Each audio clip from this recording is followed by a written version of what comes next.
Assalamualaikum warahmatullahi wabarakatuh. Halo semuanya, perkenalkan saya Aida Umazizah dengan NIM 22142007 dari Perbankan Syariah kelas A. Pada video kali ini, saya akan menjawab dua pertanyaan dari mata kuliah Manajemen Aset dan Liabilitas Bank Syariah atau yang biasa disebut ALMA. Topik yang akan dibahas sangat penting karena berkaitan langsung dengan bagaimana sih Bank Syariah mengelola keseimbangan antara aset dan liabilitas agar tetap sehat secara finansial dan sesuai dengan prinsip-prinsip syariah. Baik, langsung aja ke pertanyaan yang pertama. Jelaskan komponen-komponen dalam penyusunan kebijakan ALMA. Komponen dalam penyusunan kebijakan ALMA.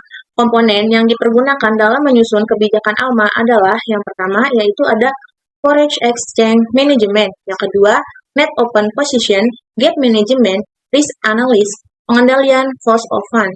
Nah, di sini saya akan menjelaskan tentang Foreign Exchange Management, yaitu upaya bank untuk menata dana, mengelola foreign exchange aset dan liabilitas dengan baik, yaitu untuk memaksimalkan pendapatan dan meminimalkan risiko atas terjadinya fluktuasi nilai tukar serta interest rate yang sulit diperkiraan. Yang kedua yaitu ada net open position, adalah angka yang merupakan penjumlahan dari absolut untuk jumlah dari selisih bersih aktiva dan pasiva dalam neraca untuk setiap falas dengan selisih bersih tagihan dan kewajiban baik yang merupakan komitmen maupun kontingensi dalam rekening administratif untuk setiap falas. Selanjutnya yaitu ada gap management yang merupakan salah satu penting dalam ALMA.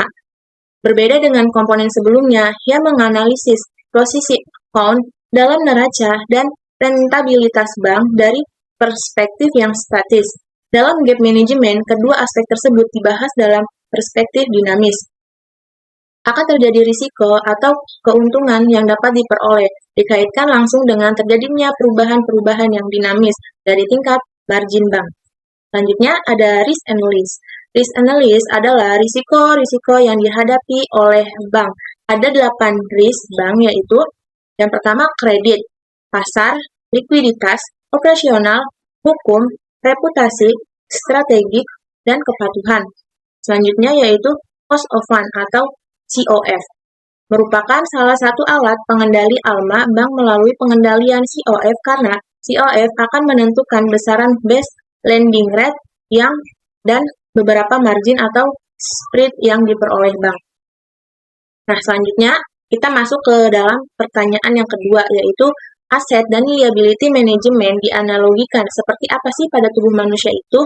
Nah, dalam dunia keuangan, aset bisa kita ibaratkan seperti darah yang keluar dari jantung. Aset ini adalah segala sesuatu yang dimiliki oleh perusahaan untuk menghasilkan manfaat, seperti investasi, pinjaman yang diberikan, atau kas. Sama seperti darah yang membawa oksigen, aset juga membawa nutrisi ke seluruh bagian perusahaan agar bisa terus beroperasi. Sementara itu, liabilitas atau kewajiban adalah darah yang kembali ke jantung.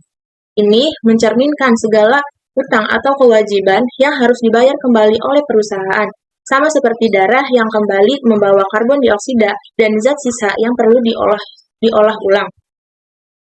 Liabilitas membutuhkan perhatian dan pengelolaan agar tidak membebani sistem. Lalu manajemen aset dan liabilitas atau yang dikenal istilah ALMA adalah proses untuk menjaga keseimbangan antara darah yang keluar dan yang masuk, agar jantung tidak bekerja terlalu berat dan sirkulasi tetap lancar. Jika darah yang keluar terlalu banyak tanpa cukup yang kembali atau sebaliknya, maka bisa terjadi masalah baik pada tubuh maupun dalam sistem keuangan.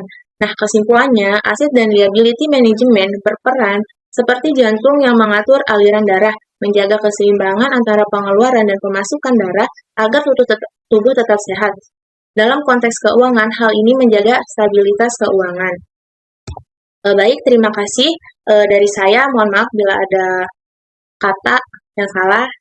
Semoga bermanfaat. Terima kasih. Wassalamualaikum warahmatullahi wabarakatuh. Bye.